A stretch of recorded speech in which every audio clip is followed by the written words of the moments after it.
What the fuck is up, guys? Welcome to this video. So in this video, I'm walking you through exactly the step-by-step system that we use in order to pitch our creators. And this is the exact deck that we have. Every single time I hop with one of our creators on the call, doesn't matter if he has 100,000 followers, 10 million followers. I've been on all of these calls, and every single time I show this, if I think that this specific Skool community funnel actually works for the creator we're working together with.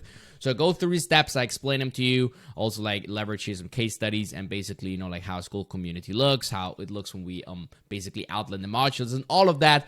So if you implement what I'm about to tell you here in this video, you will have a way easier time actually signing on creators, making them understand what this whole community is all about, how can they profit off of it, and also for you it is easier to have a better understanding of it, which obviously makes you more money, gets you more creators on, and live a better and healthier life. So let's hop straight into it. So basically what I do every single time when I hop on with creators is I majority of the time started with a phone call, so we can just basically qualify, see if we're a good fit, and so on. And later on I say, hey, it's more an in-depth process that I actually want to show you. Let's book in a Google Meet or a Zoom call where just show you everything in depth. Does this sound great for you? Then the majority of the time I say yes. Sometimes show up, some not, but honestly, it helps so much. It helps so much to actually be with someone on the call face to face like this right here, and then basically walking them through this process. And many of the people you're talking to, they're visual learners. You have to understand that, guys. You have to adopt to the way how people learn. And if they're visual learners,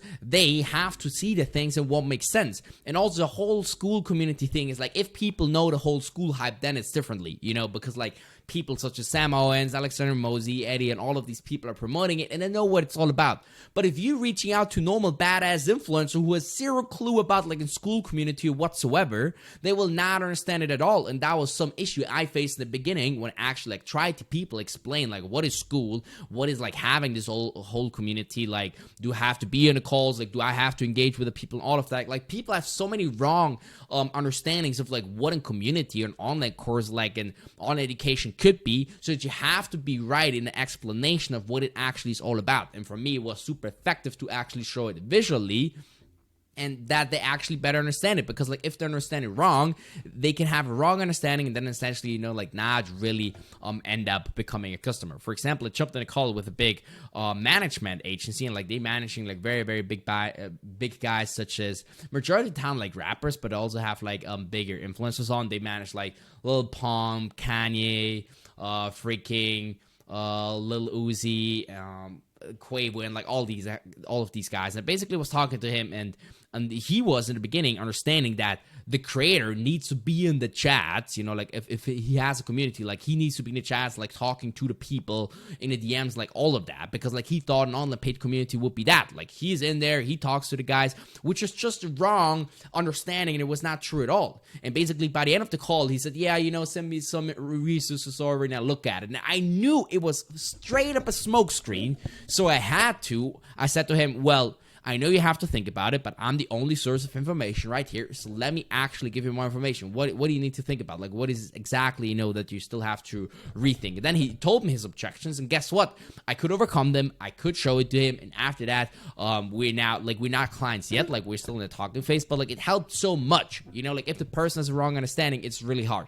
So that's the reason why I use this right here all the time. So basically, tell them in the beginning, we need to do an onboarding form. Onboarding is kind of laying out those steps, explaining them what are the next steps to do, what is the battle plan, what we're about to do, what they have to expect, how much time they have to invest into the first weeks and months, how long it essentially takes, in order to get launched. You need to have an expectation. It's the same thing with women, guys, and I like this so much. You can always relate marketing to women. For example, if I meet a chick, and in the beginning, I set the expectation of okay, I never write her after, before 3 p.m., I never meet her more than kind of bi-weekly. Then if if we start to meet weekly, it's we start to meet all of a sudden weekly. It's a big thing. Or if I start to text her before 3 a.m., it's a big thing for her. So if I set the expectation in the right way, if then something happens which is kind of normal, then all of a sudden it's a big thing and they appreciate it. For example, if I see, with my brother, he with his ex-girlfriend essentially started off meeting with her multiple times a week. If he started meeting less with this girl than freaking 3 times a week, she was mad. But guess what? My girl actually appreciated more if I met her, once, kind of more than bi-weekly, you know, because it set the expectation different. And that's what you need to understand. You need to set the expectation the right way. For example, if we bring on clients who are solely performance-based, we only get them on a freaking promise if we say, hey, like, if you don't launch after 6 weeks, we're not working with you together anymore, because like we literally like set the expectation for everything. So in the onboarding, it's super important to get all the access, but to also set the expectation, guys, set the expectation right. After that, we do market research. We help with the audience, follows on the call, ask them questions, pain points, desires, what they want to see in the program, and so on. After that, we actually do some written out audience research. Then we start to create the course. After that, we essentially, when we started to create some parts of the course, we promote on TikTok, YouTube, Instagram, Snapchat, wherever platforms they're on. We promote it through Reels, Stories, live streams, DMs and bio. What we basically do is we have the AI bot waiting in there. We don't only have an ManyChat solution, we also have an AI bot solution, which essentially like really talks to them as a human, which makes them more appreciated, because everyone knows fucking ManyChats. Obviously, they know, oh, like if now a person asks me what are my issues, like it's obviously ManyChat bot. You know, like everyone knows that. No one is like too dumb out there. Maybe some people, but like if you're like in the same bubble as I'm, kind of like in the online marketing space, you just know. So this is the reason why we have an AI bot, which basically really feeds back the information, has an audio voice note from the creator, which we have with 11 Labs. Like it's super proficient, and it makes people really feel valued, and we have higher opt-in rates through that. So then what we basically do is through all of these ways where we promote the online community, we get them on Skool.com, and on Skool.com we have a subscription model anywhere between like $5 to $100 per month, where we have as a value proposition weekly live calls, video content, written content, community content. That's basically what it is. So we create the script for you and everything for you. So what we basically say is, you know, if people ask, okay, what content should I create? You know, if it's not evident for your niche, you could do like fitness, you know, just ask them, like do a freaking poll and just ask them. We do this all the time. Creators like it, and it's really beneficial. Other than that, you know, just tell them, hey, like fitness, cooking, social media, fashion, dating, motivation, business, sports, musician, doesn't matter. Here we basically have like some benefits over choosing it of one-time promotion. We say it builds community and loyalty, high and consistent income stream. You only need 0.1% of your audience to actually purchase, and you become very wealthy with that. Positive social influence, selective partnerships and promotions, new and unique opportunity, enhanced personal branding, opportunities for upselling, time efficient, and content freedom.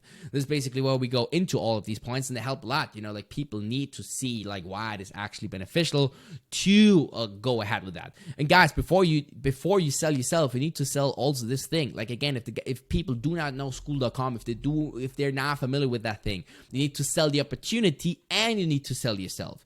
So like it's super important that you actually understand like how to sell yourself and like how to do those whole things in once. So basically, as I showed them here, like, hey, we even help you out like with the slides. This is how Skool looks. This is how the modules look when we do it, and here's some results. And that's basically it. Don't overcomplicate it. Just like put it here into Miro or put it into Lucidcharge, but show people visually it. Make sure you understand like how to sell the opportunity and also how to sell yourself. And yeah, guys, that's basically it. Hope they give you some value. Hope you close some more creators with this thing right here. And yeah, talk to you soon.